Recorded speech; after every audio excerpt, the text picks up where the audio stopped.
What's up, everybody? It's Kyle, also known as the Panda Man to some of you. Another episode. We're still getting snow. I think we're going to get another storm at the end of the week. Pretty crazy. It was fun. I'm going to be making some tunnels with the kids today. So, good stuff. Shoveling out. Good thing I did the driveway a few times yesterday. Everything iced over. Yesterday, or last night after we had dinner, we decided to play Monopoly. And I said, well, let's put on the Free Solo Dude, watch the event. I meant to watch it when it was on. And I forgot. We had people over, friends over Saturday night. And I watched when he did Free Solo. But if you hadn't watched, he climbed this, I think it's the world's tallest building. It's like 1,700 feet. My hands get sweaty watching this dude. I've got a visceral fear of heights. It's the only thing that triggers me like that, right? But I do climb Mount Washington every year because of that. So I don't shy away. But what I wanted to talk about, because this actually came up a few times last week at a seminar I put on, and then just various conversations, was the concept of living at your edge. So if you watch that guy that climbed, definitely watch it, Alex Humboldt. Dude's living at the edge. I mean, he is living, right? Christopher, I've done a 10-day. He is living at his edge, his limit. That's his passion since he was a little child. Now, any move could result in death, any slip, even if he's 20 feet up, right? He doesn't have to be 1,000 feet up. You know, it's kind of old to say once you get going, when you fall from 100 feet or 1,000 feet, it's just a longer fall, but death is the result. Now, they brought up the concept in the broadcast now that he has children. So when he did Free Solo, he didn't have any children. Is this a little bit irresponsible of him to continue to free solo and climb like this? And he said, I didn't want to die climbing before I had children. I don't want to die now that I have children. And I understand the idea of, maybe some people could think it's irresponsible. But I look at the flip side of it, right? This dude probably lives more life in one climb than most people live in a lifetime. And the odds are, if he keeps doing it, he will die. We're all going to die. But what is the alternative when it comes to his children? To just get a desk job and sit there and do something that he doesn't like, to play it safe? So what came up last week, that's the one on Netflix, No Rope, yep. He is a free soloist. Amazing, amazing athlete. And no, he did not eat on the way up, guys. He was fasted. So that's just another thing, right? The energy he has to burn doing that. And I think the last thing he'd probably want to do is eat to fuel himself on the way up. But anyway, in the seminar I put on goal setting and achievement last week, one of the girls came up afterwards. She's looking to make a move, similar path to me, public education. She has an opportunity to make a leap. But she said, I want to go 5 more years with teaching. And I said, no. If I'm going to help you, you ain't going 5 more years. Maybe a year.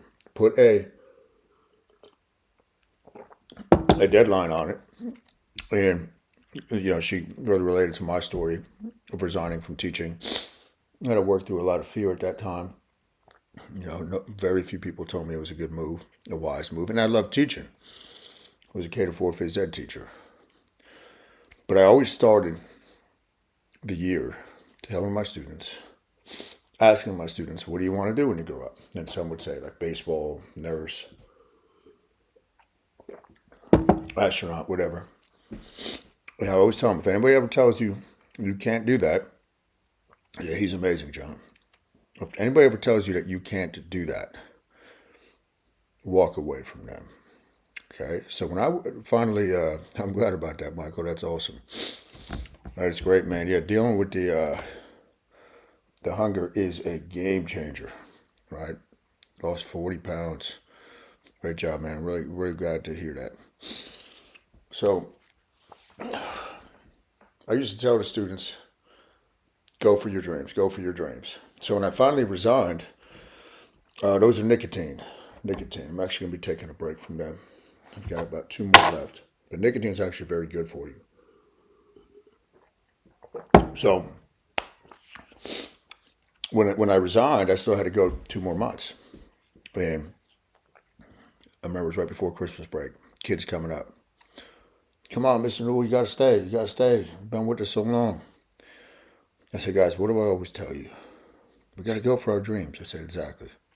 So I'm giving you the best example I can give you. It kills me to leave. I came to tears over that decision. I really loved those kids and just being a phys ed teacher. But it was time to pursue my gym full time. I was doing both for many years. My body was playing a toll. And I wanted to see what I would be able to achieve. But I had this thought before we had children. Might even be before we got married.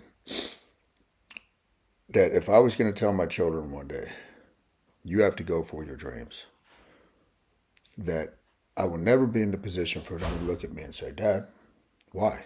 You didn't go for yours. You just played it safe. That was not an option to me. So we live an interesting life. There's a lot of uncertainty with all the businesses, but I wouldn't have it other way.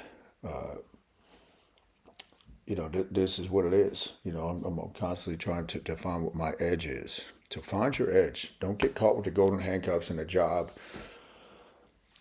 that you're not really passionate about, right? Find the edge, right? And live near it, especially if you're a man. Doesn't mean live out of your comfort zone. You won't be within your comfort zone, but what's the edge? How are you growing? Are you having an impact on your family and on the world that's around you? We're not all going to be Alex Humboldt. That dude is wired different, but everybody's wired different. You might look at some skill that you have and be like, man, that's amazing. Maybe you're a painter or a writer.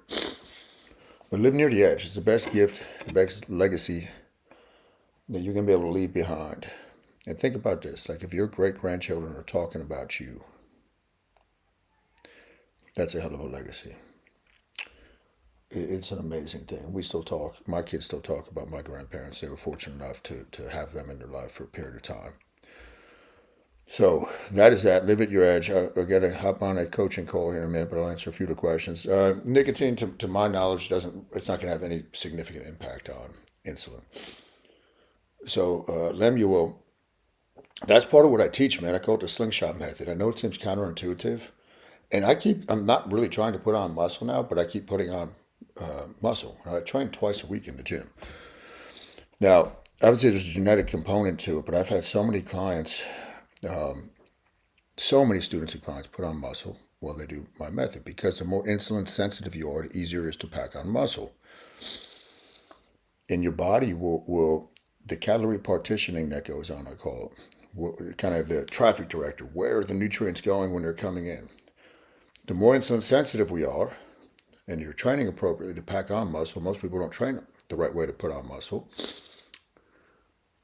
much more likely over time to go to the muscle cell and restock glycogen within the muscles, which will further your training and lead to new muscle tissue if you train the right way, rather than the fat cell. So it's an amazing, amazing thing. Yeah, John, we got to go over that, man. You got to make it harder to do that. But carbs before beds, that's primarily what my nutrition is. If you looked at it from a macro breakdown, it's mainly carbohydrates. Great job, Christopher. Great job. But yeah, putting on muscle, definitely check out my muscle camp. Volume 2 of muscle camp will come out soon. It's all training gear to put on muscle. That's the first step, putting on muscle, is the right training. People overlook that often. Yes, Michael, powder creatine is okay during a fast. Appreciate all you guys and your questions. We got some really cool stuff coming up with the Panda Challenge after this current round of students finish. It'll be like an annual membership, which is going to be amazing. Where I coach you through 6 weeks at a time, 6-week break, and then boom, we repeat. And there's different levels of the Panda challenges I run. But thank you guys for your support. Live near your edge. Find that. Really give some thought to this. Put pen to paper. I got to go hop on a Zoom with the client. You guys rock. Thanks for all the support. Later.